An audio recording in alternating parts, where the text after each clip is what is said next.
Hey everyone, just want to encourage you to find us on your listening platform and give us a rating. Anywhere you listen to that has a rating system, go on over and give us a rating and maybe leave us a review. Let us know your thoughts. These ratings really do help. Thank you so much for listening. On to this week's episode. Eddie, when you think of pirates, what do you think of?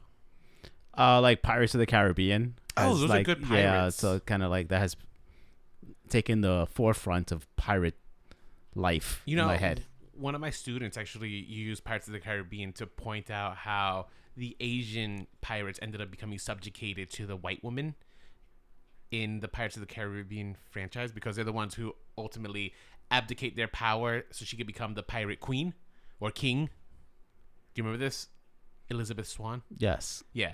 So, because we were talking about like representation in media and stuff. And so one of my students brought that up. I was like, that's an interesting read and point I hadn't thought about. So, yeah. So I'm just saying, you picked a racist franchise. Thank you. Yeah, you're welcome. What do I think about when I think of pirates? Captain Hook usually comes to mind. We just covered Peter Pan not that long ago. I would argue he is the weakest of the pirates, but no. Today, we're covering a world of pirates that is found in Netflix's One Piece, a 2023 remake or live-action adaptation of an anime by the same name that is based off of a manga. And because Eddie and I are not anime stans, we have a guest today. So, with that said, I'm Rolando. And I'm Eddie Z. And this is Remakes, Reboots, and Revivals. An original podcast about unoriginality.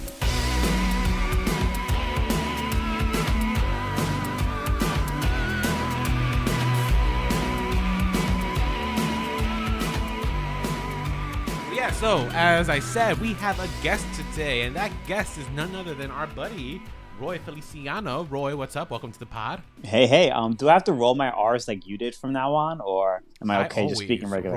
I roll my R's for my name. Okay, sure. You've never noticed? I haven't noticed because you don't do it, but I do. Sure. All right, that's interesting. I don't go. Wait, do I not, Eddie? I think when you introduce yourself to certain people, you roll your R's. Oh, interesting. I'm just not worthy of an R roll. Is that what it is? Rolando. No, I guess I think I've been thinking more and more Rolando. Because Rolando sounds weird. Doesn't it? Rolando. I don't know. Eddie's like confused too. Like he's just like, what do you do? Yeah, so Roy's our good friend, and he's also he's like our dungeon master. That's true. He has done several campaigns for our Dungeons and Dragons group. He's one of the lead dungeon masters in our group, and we just recently completed a campaign that he ran about Ravnica. So very, very good. We had a good time on that one. And Roy, you mean Ravnica? Ravnica. I'm going to create a D&D character that just rolls their R's for everything. I know. It'll be ridiculous. It'll sound like an Eastern European person. Because they roll their R's too, right? No? This is your world, Rolando. We're just living in it. Oh, my God. Mm-hmm. All right. Anyway, so in case you guys didn't realize, Nicole's not here today either.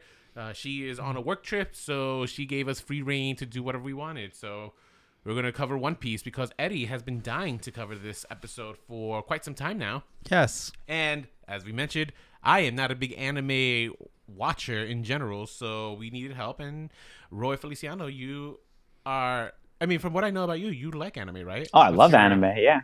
What's your relationship with anime in general? So I read manga more than I watch anime. Oh, okay. Yeah, I don't think I've watched an anime in the last month or two.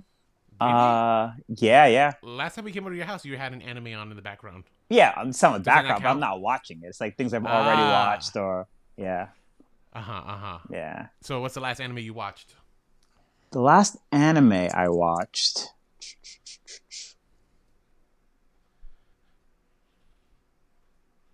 Oh, I gave Bungo Stray Dogs a try. I've never heard of this one. Okay, yeah, it's super popular. So on like season 3 or 4. It's super powered detectives. Yeah, it's all right. A couple of my students recommended it to me, and the best thing I'm reading right now, though, and I always tell Eddie, Dr. Stone, phenomenal. And I haven't watched the anime yet. I'm waiting to finish the manga, and I'm on like the last couple chapters. And so there's an anime also for this one. How often Right. do mangas become animes? Is that like a common occurrence, or? Yeah, pretty much all the really popular ones, anime studios will fight to make them into animes.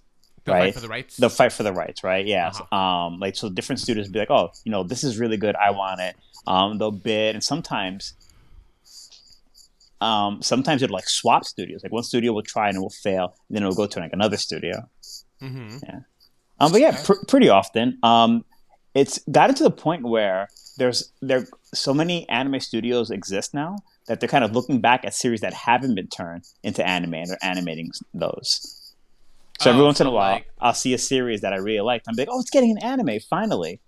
I got you. Okay, interesting. Yeah. So we're talking about One Piece today, and are you a fan of the One Piece anime? Oh, I love One Piece. Yes, so it's a series that I've read and watched.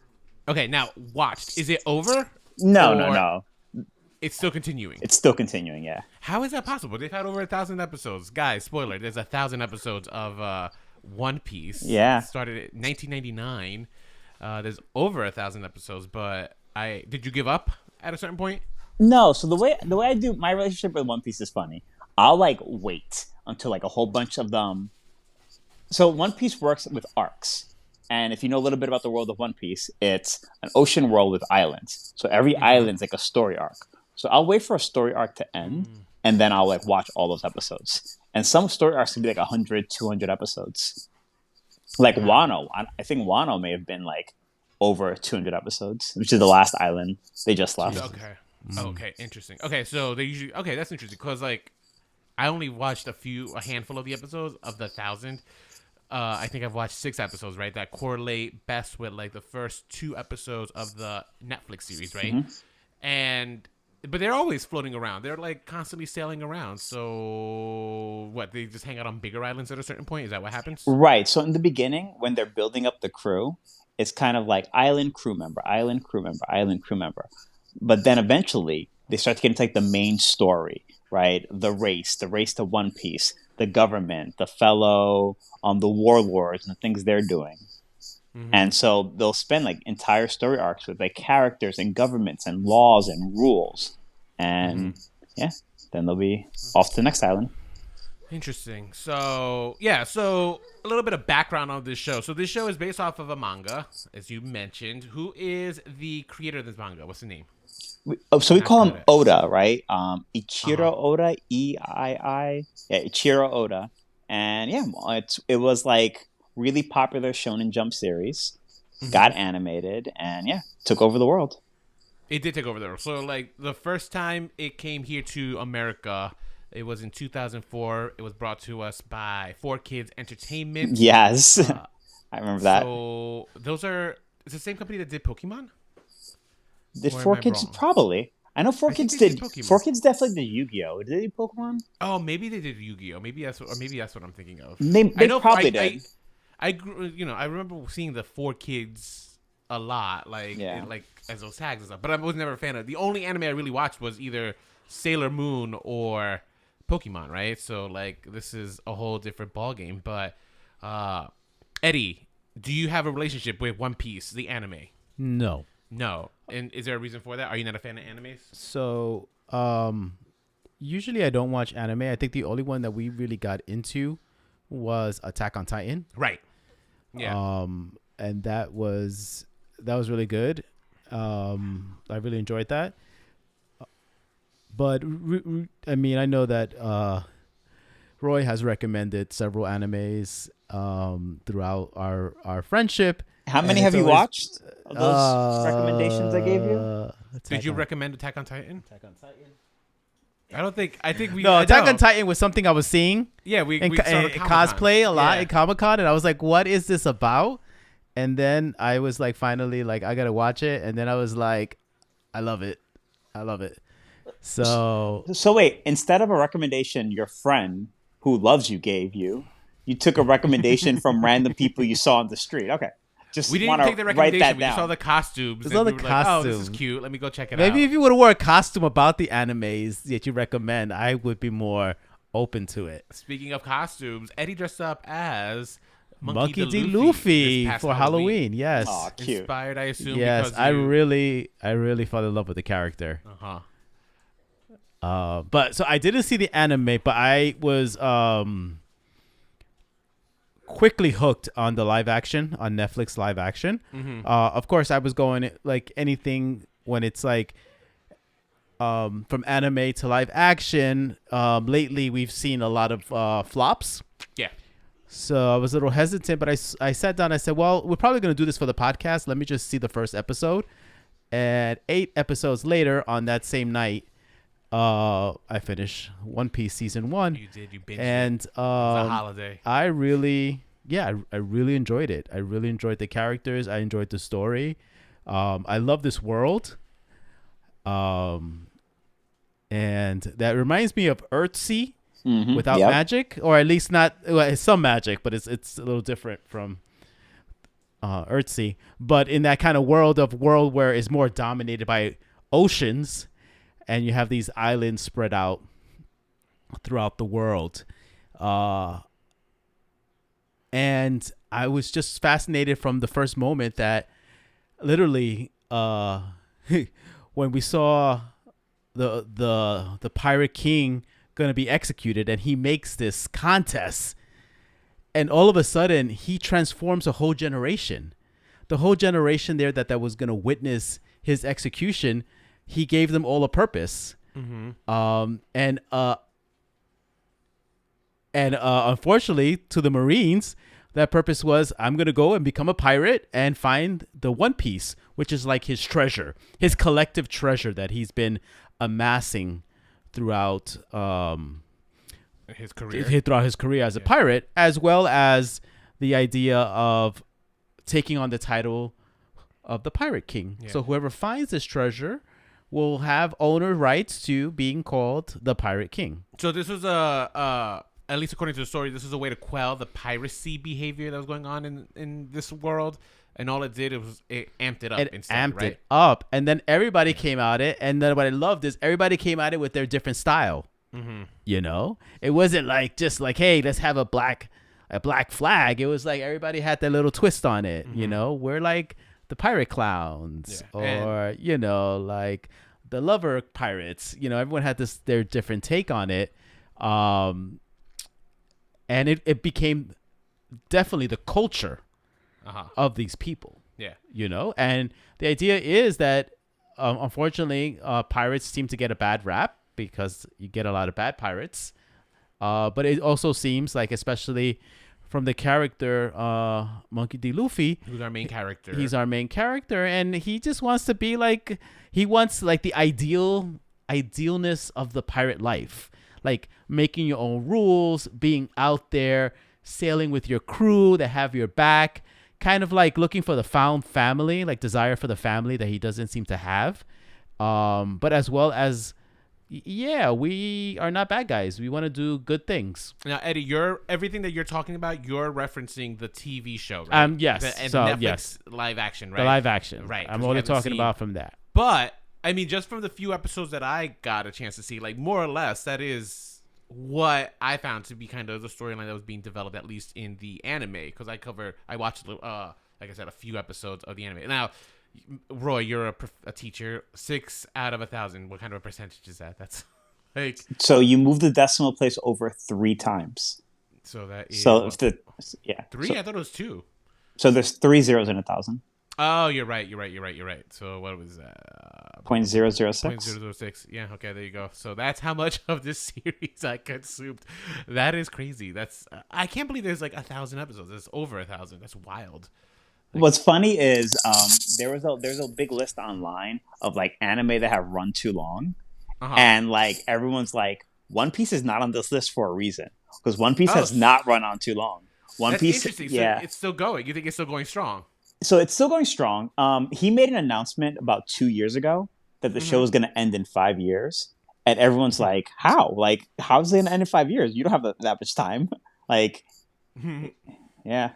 How many episodes are in there per season, roughly? So One Piece is just now really doing seasons, right? Let's talk a little bit about what a manga is.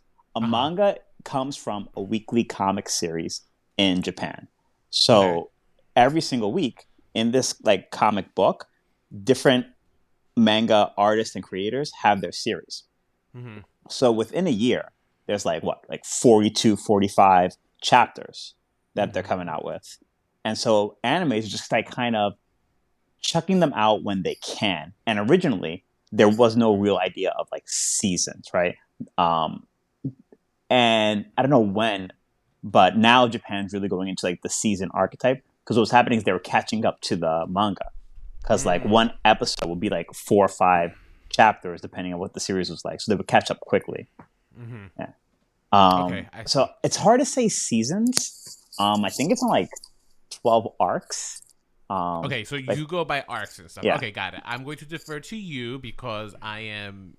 Yeah, the last arc was 4 me. years. The last arc took 4 years to finish. So Yeah. So, all right. So we know it's over 1,000 episodes. So spoiler. Sorry, guys, but question for you is: so he hasn't found the One Piece yet. I'm not gonna answer that. Oh, come on! Just spoil it. Oh, he doesn't have to. I'm Fine, sorry, I can't answer Don't that. spoil it for the audience or me. You can tell me offline afterwards. Yeah, No, I don't want to know. I don't want to know. right? Like, why would I? I want to know. Okay, so all right, so ultimately, why are you drawn to this anime? And more importantly, before we go to that one, why are you drawn to animes in general? Like, why animes versus Western art, like TV shows and stuff, like cartoons specifically? Okay. I guess like first you got to start thinking about what your gateway animes were, right? And you were talking about like Sailor Moon and Pokemon. Yep, those are mine. What anime does that like other media can't really do is they create worlds and give you so much more investment in the characters, right? Like I'll think of like any Western book series or any Western series, and you won't care as much about them as you do for Monkey D. Luffy, Uzumaki Naruto, right? Kurosaki Ichigo. They just like have a way to like sew in to the story this like amount of caring for the characters. If you look at people's like favorite One Piece moments, they're not fights. They're like moments, like heartfelt moments between members of the crew. They're moments where people like have these big like growths or get past things. And I think that really hit me in like a couple of series, and you're kind of like always like looking for that again. And that's kind of like the strategy that Shonen Jump has. So Shonen Jump is the comic that One Piece debuts in. And all of their series. So it's like a spin-off? No. I want you to imagine Shonen Jump's like Marvel. Oh, right? It's like a company okay, got it. That right? I see. So it's a company that creates these comics. And that's like the strategy. Shonen literally translates for young boys, right? It's series designed for like children, for you to see yourself in these characters and for you to like really connect. And I think that's really where anime hits me. You really, really connect with these characters. And my first couple of animes, like I didn't really connect with those characters, right? My first couple of animes were Dragon Ball, Card Captors, Gundam. Okay, so I was going to ask you about because what you were mentioning about like, oh, you invest in the characters, and you like these like story-driven things. And for you mentioned that One Piece isn't about the action sequences, because I will say that like I've seen 6 episodes, the fight sequences aren't catchy, aren't like really visually interesting, as opposed to when I think of fight scenes for animes, the one that comes to mind first and foremost is Dragon Ball Z, right? Dragon Ball Z has like these crazy long, like episodes long fights sometimes that are ridiculous and stuff. But one of the arguments that I think a lot of Westerners, and I'm painting in broad strokes here, but Westerners sometimes have of animes though, is that sometimes we spend too long on like fights. Sometimes we spend too long on like internal monologues, right? I think that's like a critique that both Eddie and I had for like an Attack on Titan, where we'll spend like almost like half an episode, maybe 20 minutes out of a 30-minute episode inside like one of the characters' brains that they're like having an internal monologue. And it's just like crazy. But I understand at the same time what you mean though, but you're able to create a connection though with these characters that like you wouldn't have in a westernized, cartoon, right? Because when we think of westernized cartoons, I mean, what's the first Western cartoon that comes to mind for you, Eddie? Like, American or like The Avatar? Oh, okay. Yeah, Well, that's like Avatar. inspired by anime. The Last Airbender? Interesting. But interesting choice. Okay, see, for me, it's like Batman the animated series. Yes, it's exactly what I was thinking. I was thinking Batman. I was thinking Spider-Man, and I Spider-Man's another good one. love the Spider-Man cartoon. But like, if you asked me to like recount to you things that happened in the Spider-Man cartoon, I'd be like, yeah, he fought Doc Ock in this episode. Yeah, he fought the water guy in this episode. If you had me recount things that happened from animes, it's like heartfelt and personal. Well, see, all right, so then maybe that's where, because the Dark Knight, Batman the animated series, you had some of those like moments that like it's not just like the episode, like they are actual like storytelling driven things, right? So maybe those are outliers and stuff. Just because I'm thinking like I think most people when you think of like cartoons, I'm thinking like Dexter's Lab, Powerpuff Girls, right? Those for sure you're not connecting with the characters. You're connecting to like the colors. You're connecting to the action and stuff. Sometimes the music, The laughs. yeah, exactly. So yeah, okay, interesting. So now, ultimately, like what drives you to this anime specifically? Like, why do you like it? Because I'll tell you, for me, I actually found myself like kind of digging this anime. I'm not a big anime watcher, but mostly because there weren't those long, drawn out internal monologues. Monkey is kind of a dick. I thought he was possibly on the spectrum. Yeah. That gets brought up a lot. That gets brought up a lot. If See, Monkey Eddie, D. you always Luffy say is on that. the I'm spectrum. just like, why? Wait, why is that brought up a lot? This is the way that he handles interpersonal relationships. Reminds people who are on the spectrum of themselves, and like you see that in like forums. Yeah. Okay. See, I wasn't imagining that one because I know Eddie's always screaming at me for like always thinking. It's like you always think everybody's on the spectrum. I do. Well, characters on TV, not like And people in real life. Okay, now you're making me sound like a monster. But yeah, okay. So what draws you to this anime specifically? Because I think the characters are cute. I found myself digging it. I'm not going to continue this most likely, but it was an enjoyable watch. I'll admit. Yeah. So I first started One Piece in high school, and I was like, all right, cool. This is fun, right? It's something new. And when I picked it up, it was already at Usopp's Island, and I forget what was going on, but the Black Cat pirates were the enemies. Mm-hmm. And I remember like watching and be like, all right, this is fine, this is whatever. But what One Piece does really well, and what that island did really well, is its world building, right? One Piece is a really cool world. It's kind of like Lord of the Rings-esque, where there's different races and different rules and different laws, right? Like it literally is a gigantic race through a planet. And every single one of these islands has their own rules and laws. And I think about like halfway through the adventure, there's this one scene where they come across like another group of pirates. And it's not like they're not fighting. They're kind of just like feeling each other out, and they're kind of just like talking. And they had the one pirate crew is using technology from this one island that they visited, and then they're using a magic from an island they didn't visit. And it's like, all right, well, if we get there, like maybe that can happen. And it's very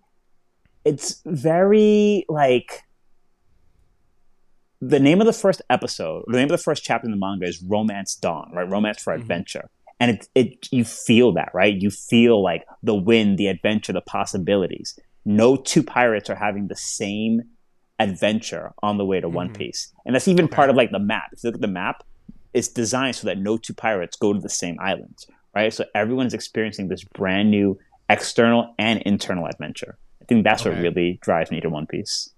Mm-hmm. And that's what drives you ultimately to the anime? Oh no, that's just the One Piece. Yeah, it's it's like, One Piece world. Yeah. Now, all right. So we're gonna just do a jump now, right? Let's talk a little bit about the live action Netflix series, right? Because this came out 2013. That is mathematically what, 24 years later, almost a quarter of a decade after the first episode premiered of One Piece. What is your opinion on live action adaptations of animes? Do you have one? Right. So I have one. Historically, they've been bad, right? I think of Dragon Ball. Everyone thinks, yeah. I asked this to my students today, and that's the first one they all said. It's like Dragon Ball Z. Enough said. Right. It's like, yeah. I think of Death Note, right? was much better than Dragon Ball, but so was like some bowel movements I've had. You know which one I actually appreciated? The Wachowskis when they did Speed Racer. I appreciated that. That was cute. Did you watch that? I forgot about that one. So it was a little forgettable though, but it was forgettable, but it was like fun and like and like visually easy. it was way different from what we have seen at that time period. Mm-hmm. I really remember that. Like it did leave some sort of mark, and that's the Wachowskis for you. Like, okay, interesting. Yeah, I forgot about that one, and that is an anime. So it was a good adaptation. 20th Century Boys. It's a long manga. I want to say like maybe 200, 300 chapters. And they got a 3-movie adaptation that is beautiful and really, really good. So it has been done before. Is this an Asian adaptation though? Is it like Asian actors? Okay, exactly. All right, yeah. So, I don't think American adaptations of mangas tend to have. Yeah, they don't tend to work well, and I think a lot of that comes down to historically bad casting, right? Because I think ultimately the biggest problem that we had with Dragon Ball Z was just like you cast like this skinny white guy to be Goku, right? I think that was like the big missed opportunity on the studio, but they were trying to appeal to American audiences, so that's understandable. Aeon Flux, I think, is another anime that had like a terrible reception. That was Charlize Theron, right? I think it was Charlize Theron, which is a Ghost in the Shell. That's Scarlett Johansson. Oh, yeah, I didn't watch that. That's I heard it was atrocious. So the big controversial statement on that one was just that I think she said that she should be allowed to play Asian characters. I had one of my friends defend that one because he says like, well, she was a robot, so it doesn't really matter. She wasn't Asian per se, right? She could have been anything, but it was still, I don't know. There was still a level of disrespect when you just cast like a white woman to play. You know what I mean? Well, the thing for Dragon Ball is that Goku's not just Goku, right? He's representation of a very famous like Japanese character, right? He's the Monkey King. And I think that's where the missed opportunity. 100%. I didn't know that was that's a Japanese thing. Yeah. And wait, so is Luffy. Oh, it's Chinese. Sorry, it's Chinese. But so is Luffy. Luffy's also a representation of the Monkey King. Oh, is it? Because I thought, isn't Luffy Brazilian according to the creator? He right. So to the creator, Monkey D. Luffy is a Brazilian like person, which is like actually really cute and interesting. He actually had races built out for all like the. All the members of the crew. Yes, during my class break today, I was asking the students like to give me some knowledge of One Piece, right? Because they actually, shockingly, the ones that do like anime, this was like so far has been their favorite live action anime adaptation, which is interesting because the reviews for it, from a critical standpoint, weren't very strong. They were kind of middling at best. The main complaint was just like, oh, it feels repetitive. It's just like kind of giving you what we've already seen in the anime. I guess the counter argument to that, at least according to the students, is like, yeah, that's kind of what we wanted. Yeah. Right? So, all right, we're going to kick this off. So, Eddie, you are a fan of this live action adaptation from Netflix. Let me give you a little bit of history here. The show came out in 2023. I think the first episode dropped on August 31st. Wow. I can't believe it's been that long already. And it was first announced in 2017. So how many years is that? That's almost 5 years. Yeah. No, 6 years. Yeah, 6 years and stuff. It wasn't ordered by Netflix until January of 2020. So right before the pandemic. So I'm assuming they had some problems there with developing it. Yeah, because of COVID and stuff. So here we are now in 2023. It's premiered. And I think if I remember correctly, it was like one of their most watched shows. Like it beat out Wednesday, which had just taken that title not that long ago.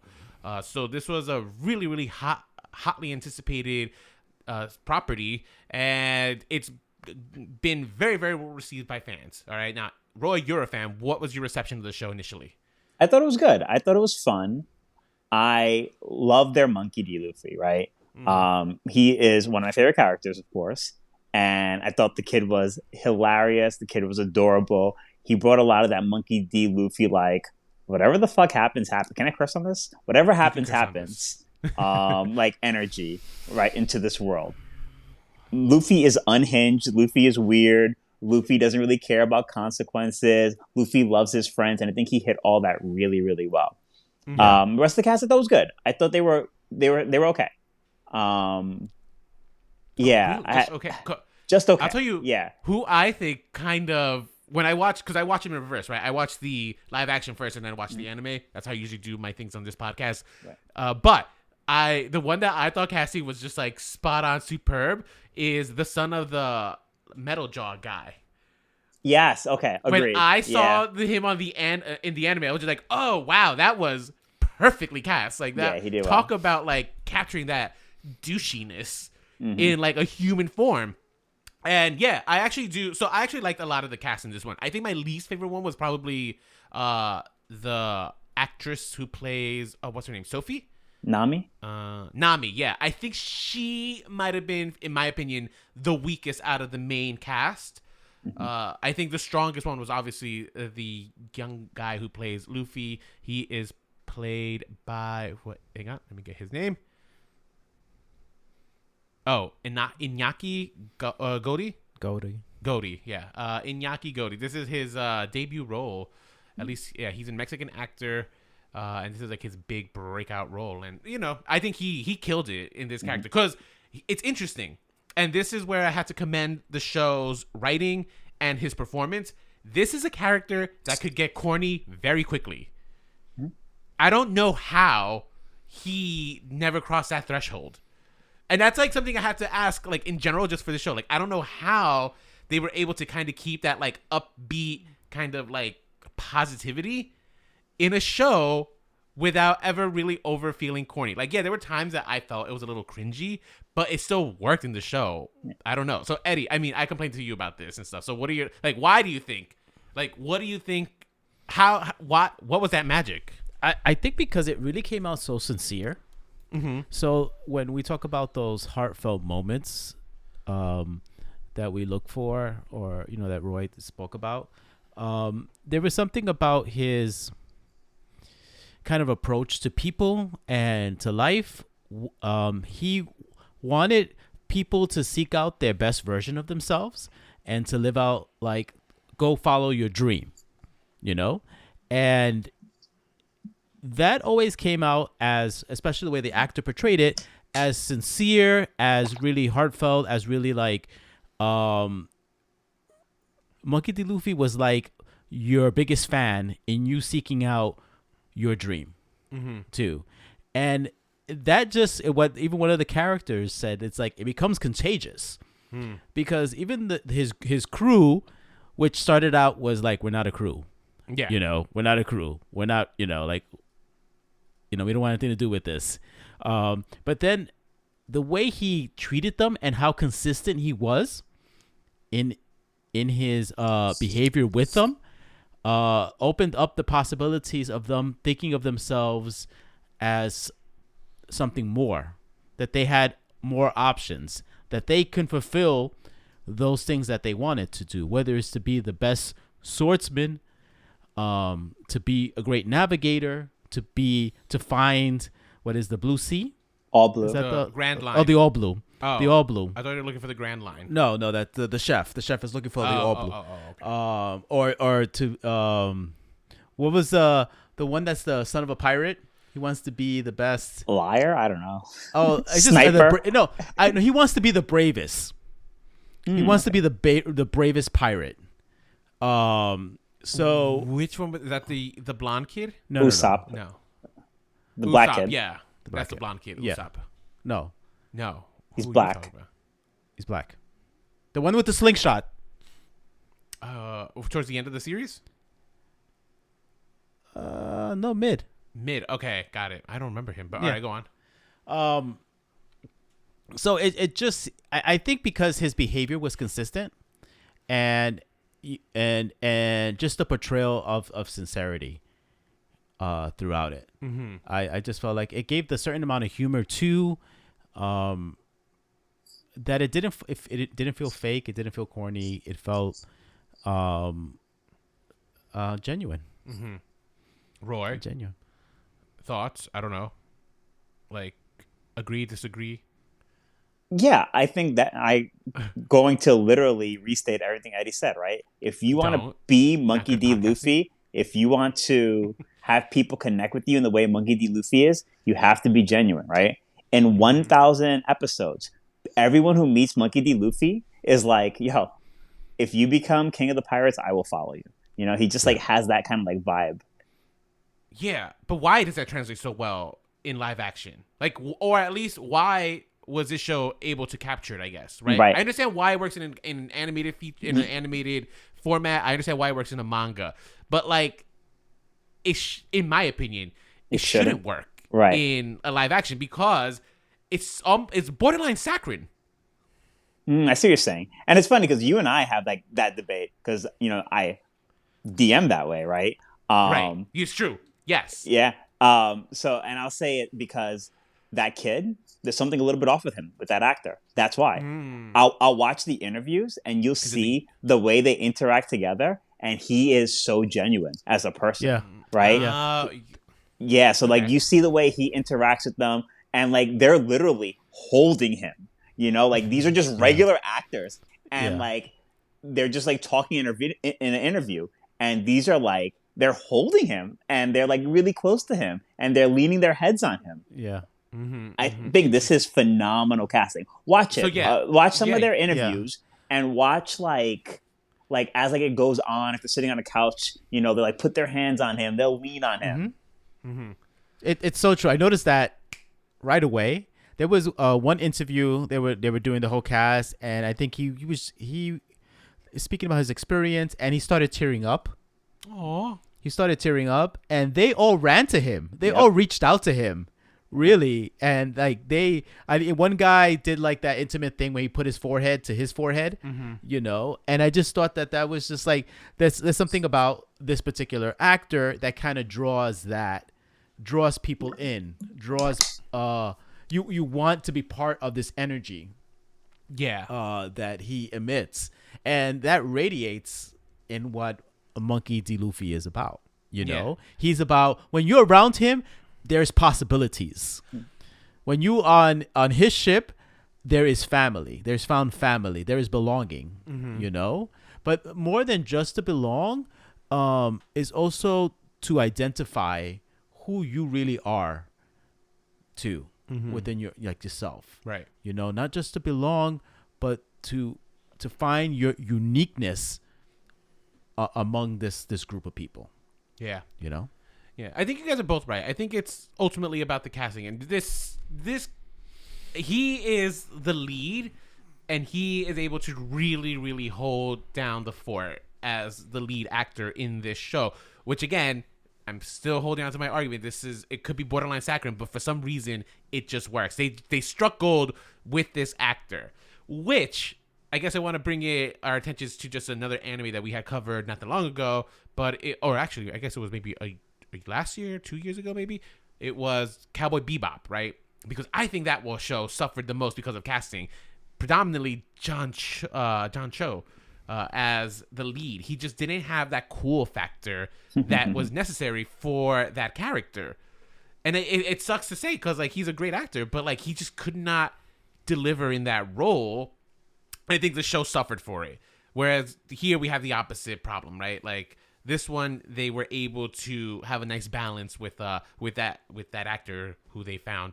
I think the other point that I really found myself enjoying about the show is actually the action sequences were very well thought out. They didn't all have like these crazy edits, right? Where we just see like we're cutting away from the action, which is usually a sign of like bad fight choreography. Here, the camera held on sometimes the long extended sequences at a time, which I appreciated as like a filmmaker, because I think that's my biggest gripe with some of the modern day filming techniques. We keep editing away to kind of keep the short attention span of the audience, but I've always been of the mindset it's just like audience attention spans aren't so short if you're showing them something that's interesting to watch.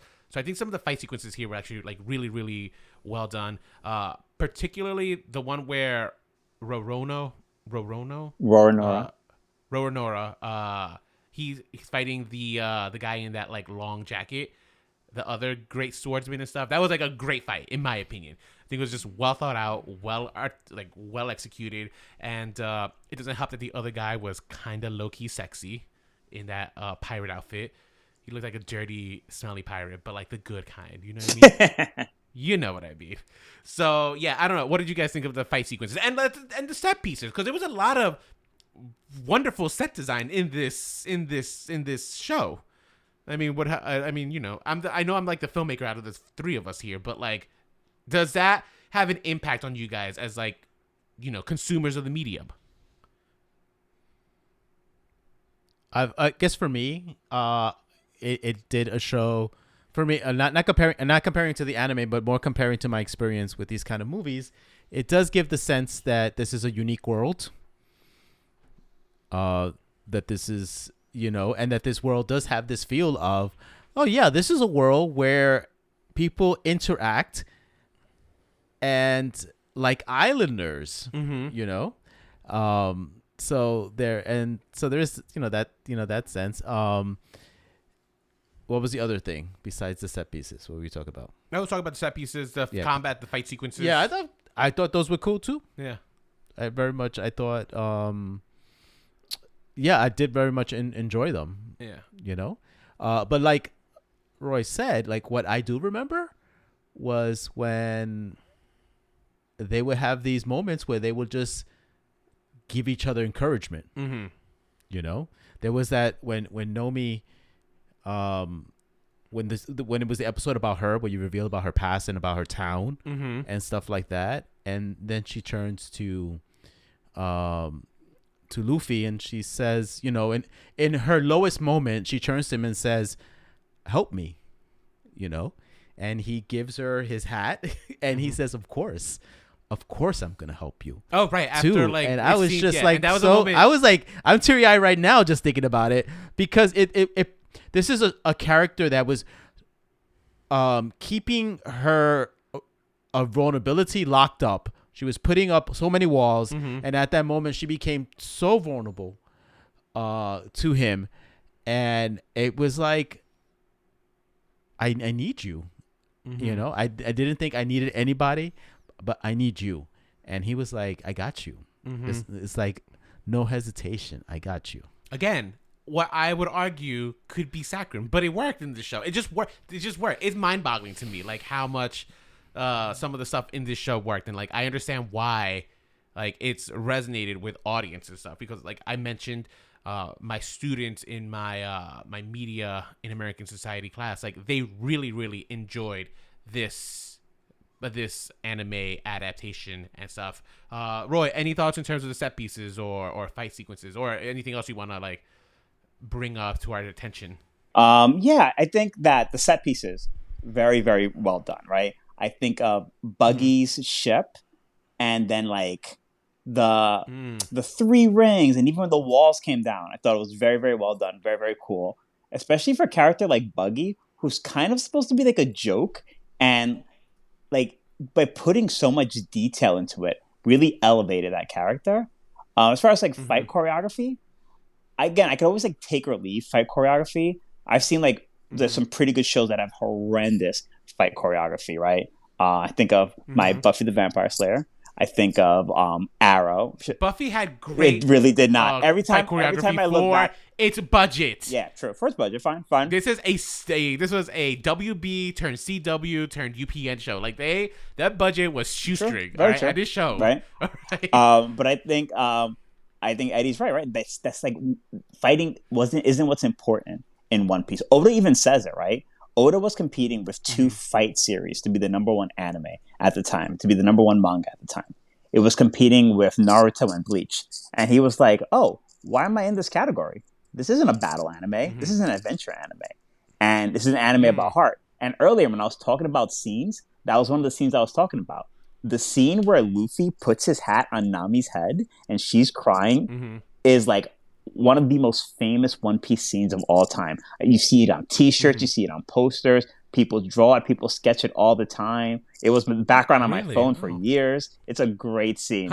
And like, it's just like assumed that, that Sanji, Usopp, and Zoro are just going to follow him into Arlong Park for this fight, right? He's like, let's go, guys. And it's just such like, that is One Piece, right? And there's tons of scenes like that in the show because it's all about heart. He goes to a new island, he saves new people, he makes amazing friends, and like he like really makes a difference. He like shakes up this pirate world. Yeah, he starts making a name for himself, for sure. Now, we were talking about set pieces. Just it's believed, it is rumored that each episode costs about $17.27 million, all right, per episode. So that would bring out a budget of about 138 million for this show alone, which is staggering. And this is like, I would argue one of the reasons why Netflix is like they're just burning money. Like, I don't know if you need to spend that much money on a TV show, but it paid off because it was one of the most watched TV shows in currently on Netflix at the time when it came out. So yeah, I just wanted to point that out. And Monkey D. Luffy now is afloat on the Macy's Thanksgiving Parade. Shut up! Is he really? Yep. That's gonna be cute. Is it gonna be I assume it's the anime version. Yeah, it's right? the anime version. Is he gonna have a T-shirt underneath? Because I feel it might be inappropriate to have just a vested teenager. Is he a teen? He's a teenager, right? Yes. Yeah, it's inappropriate to have a vested teenager just like walking around the streets of New York City. Something could happen to him. Guys, laugh. It's a joke. Jesus. I know. Oh my God. I swear. Sometimes I waste comedy gold on you guys. I'm trying to think if there's anything else I wanted to point out other than like, I mean, for me, like the main reason I'm stuck on the show is just like, I wish I knew how this worked and stuff. And I don't know. Is there anything you guys want to say before I bring you up like some closing questions that I do have for you guys? I find the relationship that the foil almost is his grandfather in this, who he's the namesake of. So it's very interesting. Like his grandfather is like head of all the Marines and against all pirates. And here Monkey D. Luffy is striving to be the king of all the pirates. Yeah. I will say I did enjoy the actor's performance. I don't know, that accent was, I don't know if that's like a put on accent or whatnot, but it's a little on the cartoonish side, but it worked in my opinion. Low key, I kind of wish it was Alec Baldwin a little bit who was doing this role. I don't know why. He gave me Alec Baldwin's vibes, and I kept wishing it was just like, oh God, what I would give to see Alec Baldwin like in this scene. So, just random thoughts that I had as I was watching this. Now, I had a question for you guys, leading up to the success of One Piece, right? Because let's be real, it's a success. It's been picked up for a second season. They haven't been able to do any filming because of the strike, but now that it's over, I'm assuming they're going to get rolling on it. But does the success and like the execution of the show give you hope for other Netflix live action adaptations, specifically the one that I've been dying for, which is Avatar: The Last Airbender? There's a Sailor Moon No, I thought adaptation that's what coming you were out? gonna say. No. Oh no, I'm waiting. I've been waiting for Avatar: The Last Airbender. They promised it to me like 3 years ago. No, the trailer just dropped. No way, a trailer dropped? Yeah. Or was it a teaser? Oh, I know that. A trailer. I haven't even seen it. All right, well now I'm going to check out the trailer. Yeah. So thoughts? Anyone? Like, I mean, does it give you hope? Does it give you? Are you so worried? Are you so nervous? Cautiously optimistic? Like, what happens? Because there's only one success, but they did give us Death Note, which was, I think, an atrocity, and Cowboy Bebop, which I think was a disappointment. I don't even know how many others they've given us, but like those two that come to mind is just like, this is not a good track record. So what I'll Netflix. say is, when this was first getting all this like good publicity, I was like, all right, I guess I'll watch it. And my thought was, why create live actions in the first place to these animes? Okay. And then when people started to like watch One Piece and really connect with it, I was like, okay, that's the reason. The reason we're creating live actions is for people who wouldn't normally watch anime to see a little bit of this world. So like my dad watched anime. Yeah. My dad watched anime in like the 80s and the 70s. He watched a lot of the mech series, and he was like, there's no freaking way I'm ever going to watch One Piece. And he watched the live action, all of it, and like really, really enjoyed it. And was one of the people who told me to watch it. And I was like, yeah, I guess I'll watch it. And so I guess if that's the question, if that's the reason we're doing this, to make it so that other people can experience these worlds, I would say it does give me hope. But it's like, let's not do it for the sake of making a live action. Let's create live actions for for the sake of being like, all right, here's a story I want to tell and reach these target audience. So let's do it. Mm-hmm. Yeah, I will say this. This live action adaptation also had a lot of help. It had a lot of, from my understanding, it had guidance from the creator. Like, he gave the green light. He gave some input. I think he gave them like insider notes on things that like he didn't explore in the show and the anime or in the manga that like was alluded to, that like they made canon in like in this show. According to my students, I'm getting this secondhand information from my students. But that is another reason that they think it's more successful than some of these other adaptations that I don't think have had as much creative input from the source creators, right? Which is why I was bringing up The Last Airbender, because that one initially started out with the blessing and the cooperation of the original creators, and then that fell apart. Right, like they're no longer working on the show, which I think is already a red flag in my opinion. So, Eddie, I mean, cautiously optimistic. Are you looking forward to like a live action one? Me? Oh yeah, like the Yeah. live like Airbender, because this is a Netflix. It's one of the Netflix live action adaptations that's coming out soon. I'm gonna give it a chance. You're gonna give it a chance. I'm Okay. gonna give it a chance, probably also because it's part of our podcast, so we're gonna cover it. And no, I mean, I really love that story. Mm-hmm. I really love the Avatar Airbender world, the Avatar world. So I'm gonna check it out. Yeah. And see where it goes. All right. And Roy, you have mentioned something that I think caught my attention. I want to like just come back to. You said that you didn't watch this show. Like when you heard that this show was dropping, right? Like it was announced. I think they dropped the trailer like months ago or like a month ago, before it actually dropped. You had no interest in seeing the live action adaptation. I had every intention of skipping it, correct? Interesting. And why was that? Because I didn't need to. Is it because of the track record? You didn't need it. I didn't need it, right? I didn't need to watch it because I was like, all right, like, why are they doing this? What are they doing it for? But then when like people start to say like, really resonate with it, I was like, all right, let me see what they're doing, right? And it really got me thinking about like the future of live actions. And I wonder about mangas that got turned into animes and the anime wasn't successful. Because it's the same story, right? Here's an anime getting turned into a live action and it's not been successful. So maybe we're moving into like a new world where it is possible to tell these stories really well. And it's funny because I started thinking about what are series that are good candidates to turn into animes, and I've got like a whole list because there are some whose animes I think failed, and whose animes stopped prematurely. So my number one, which I think would make an amazing live action, would be the series called Fire Force. Never heard of it, but go on. It's firefighters, right? It's like anime. Oh, the literal firefighters? Yeah, literal firefighters, but an anime world where the enemies are humans who turn into these fire monsters. So it's kind of like zombie apocalypse meets like firefighters. So randomly, humans turn into these fire monsters, and the fire department has to fight them. And some people like the anime. A lot of people are like, this anime is not doing anything new, and it's a little lame, and they love the manga. And I think it would make a really good live action. And it's got a little bit of like political intrigue and drama, and like the fire department runs the government, and like, I think it would make a phenomenal live action. I mean, yeah, I'm thinking already like as a creative, like for a Western audience, like you're already appealing to an inherent base there, right? Like we always have nothing but the utmost respect for our firefighters, our first responders, right? So like already right there, building a world around this, you might get some interest. So that would be an interesting one. I've never heard of this one. That sounds like a fascinating world. The manga did really well. The manga did really well, and the anime is like hit or miss for some people. Yeah, and I think you're right though. Like I don't disagree with you, right? Like I do think that like if you have a successful anime, why bother? Pick up a unsuccessful one and remake that. Yep.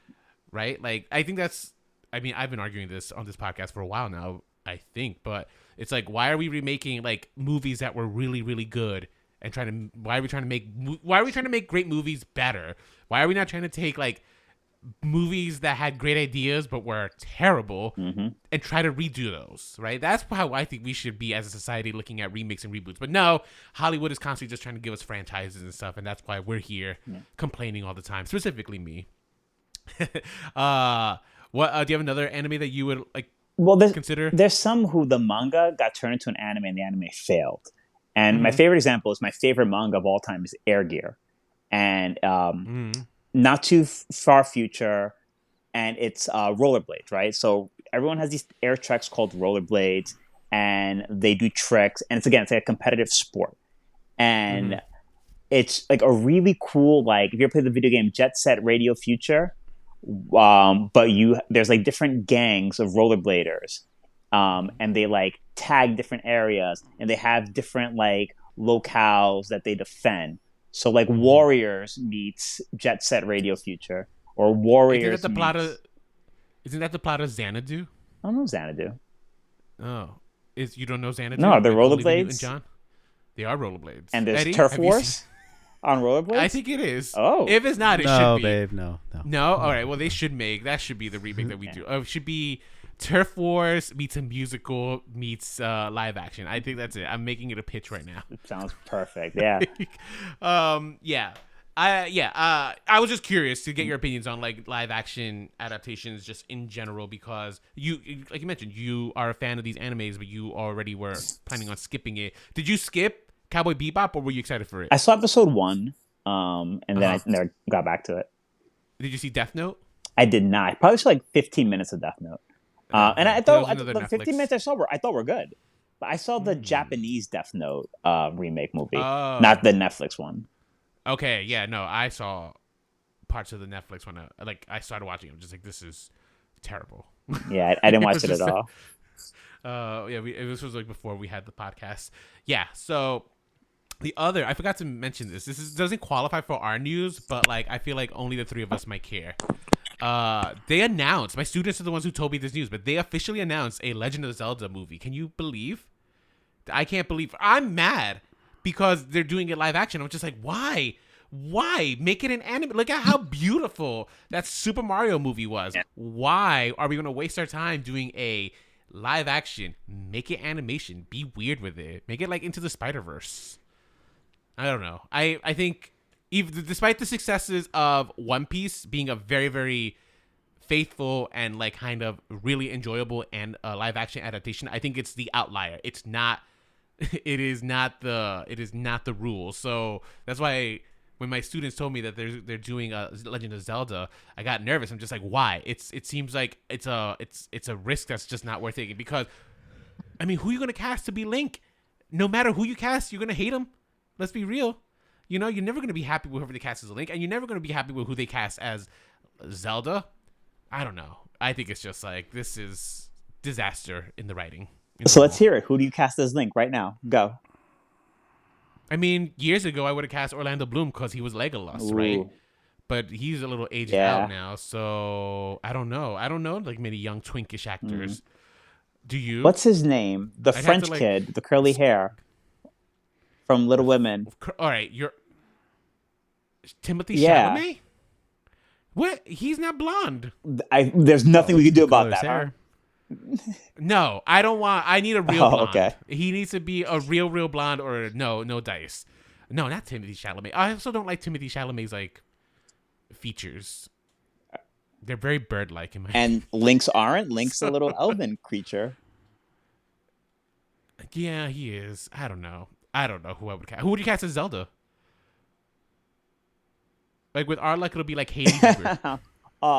Actually, I can see that. I can see Hailey Bieber. I could too. Crushing it as Zelda in this weird, like, I could not see that. Staring out the window, like the childlike empress in Never-Ending Story. Like, what's happening? Is Link here? But Roy, what's making you happy right now? Ooh, speaking of anime, and I know I just said I'm not watching anime. Jujutsu Kaisen season 2. It's really, really good. Jujutsu Kaisen as an anime is really good. So if you're looking for a good anime, it's more action than adventure, but it's phenomenal. It's a lot of fun. As far as mangas, read 20th Century Boys. It's a lot of fun. It's a murder mystery, kind of a murder mystery. I'm gonna give you my 20th Century Boys pitch, and you guys have to listen to it. Fine. Because I want Eddie to read this.